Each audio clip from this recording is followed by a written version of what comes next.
राधे राधे, जय माता दी। हमारी सभी माता और बहनों, आप सभी का सीमा देहाती लोकगीत चैनल में स्वागत है। आज आप सभी के बीच में माता रानी का बहुत ही प्यारा भजन लेकर आई हूँ। प्लीज़ आप लोग वीडियो को फुल वॉच कीजिएगा, तभी आप लोग को आनंद मिलेगा। और गीत को अपना प्यार और आशीर्वाद दीजिएगा और हमारा सपोर्ट कीजिएगा। मैया कलसा धराए बाटी निमिया के छाम, मैया कलसा धराए बाटी निमिया के छाम, मैया कलसा धराए बाटी निमिया के छाम।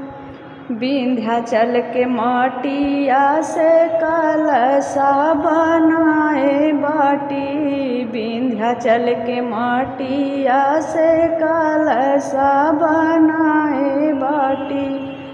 गंगा जी के जलवा से कलसा भराए बाटी, गंगा जी के जलवा से कलसा भराए बाटी।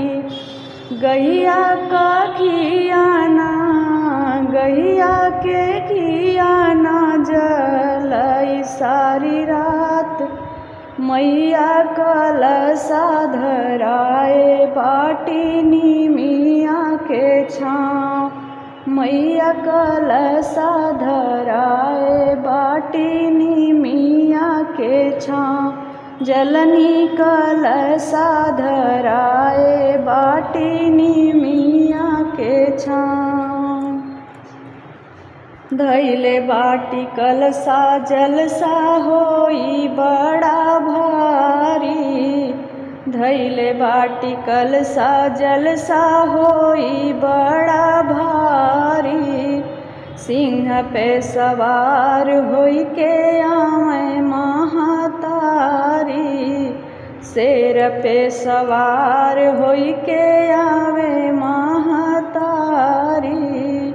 टीम टीम चमकेला, टीम टीम चमकेला, टिकुली लीलार, मैया कलसा धराए बाटी निमिया के छाँव, मैया कलसा धराए बाटी निमिया के छाँव।